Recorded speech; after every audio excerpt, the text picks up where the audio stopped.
Lo sadar nggak, kalau seseorang ngelihat lo sebagai orang yang kurang mampu atau bodoh, lama-kelamaan lo bakal beneran ngerasa begitu dan performa lo bakal turun.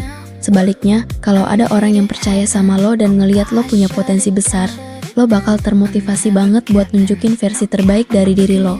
Namanya Pygmalion Effect. Ekspektasi orang lain ke kita itu beneran punya kekuatan psikologis buat ngebentuk cara kita bertindak. Coba deh perhatiin, kenapa orang yang berpenampilan menarik, rapi, atau wangi sering banget dianggap lebih pintar, ramah, dan bisa dipercaya padahal kita belum tentu kenal sifat aslinya? Itu gara-gara halo effect. Otak kita punya bias kognitif di mana satu kelebihan fisik yang mencolok bakal otomatis bikin kita mikir kalau semua hal tentang orang itu pasti positif juga. Makanya, first impression lewat penampilan itu penting banget. Muka lo mungkin bisa pura-pura senyum dan bilang gue baik-baik aja. Tapi, hati-hati, ada yang namanya micro expressions, yaitu gerakan otot wajah yang terjadi secara otomatis dalam sepersekian detik pas kita nyimpan emosi asli kayak marah, takut, atau jijik. Ekspresi ini kejadiannya cepat banget dan susah banget dikontrol. Makanya, para ahli psikologi atau detektif sering pakai ini buat ngecek apakah seseorang lagi jujur atau lagi netap-netapin sesuatu. Lagi pengen belanja online? Niat awalnya cuma mau nyari kaos santai buat sehari-hari.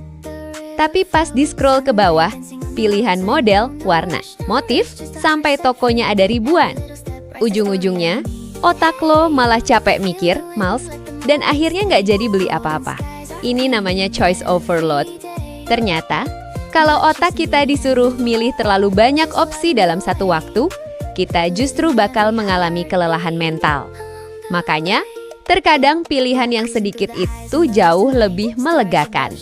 Tahukah lo, orang yang nonton video atau ketemu sama lo bakal langsung nilai kepribadian, penampilan, bahkan tingkat kepercayaan diri lo hanya dalam waktu 7 detik pertama. Di dunia psikologi, ini bagian dari first impression. Otak manusia itu cenderung males mikir lama. Jadi mereka langsung bikin kesimpulan cepat tanpa mau kenal lebih jauh dulu. Makanya, 7 detik pertama di video ini nentuin banget apakah lo bakal di-skip atau ditonton sampai habis. Lo tipe orang yang tiap beberapa menit pasti megang HP. Karena takut banget ketinggalan obrolan grup, berita viral, atau update dari teman-teman, hati-hati. Itu namanya FOMO atau Fear of Missing Out. Rasa cemas ini muncul karena otak kita menganggap bersosialisasi dan tahu informasi terbaru itu adalah kebutuhan penting buat bertahan hidup di zaman sekarang. Lo pernah ngerasa barang hasil karya sendiri tuh lebih spesial daripada beli jadi? Itu namanya IKAA effect. Otak kita cenderung kasih nilai lebih tinggi ke sesuatu yang kita kerjain sendiri. Makanya, lo jadi lebih bangga sama masakan sendiri atau dekorasi kamar yang lo rakit sendiri, biarpun hasilnya agak miring-miring dikit. Emang bener, effort itu nggak bisa bohong ya. Sering banget ngomong sendiri. Tenang, lo nggak gila kok. Tenang, lo nggak sendirian. Di psikologi itu namanya spotlight effect. Lo ngerasa lagi disorot lampu panggung. Itu cara otak lo buat lebih fokus nginget sesuatu sampai nyelesain masalah yang lagi numpuk. Jadi gas terus, curhat ke diri sendiri. Emang healing terbaik sih, setuju nggak?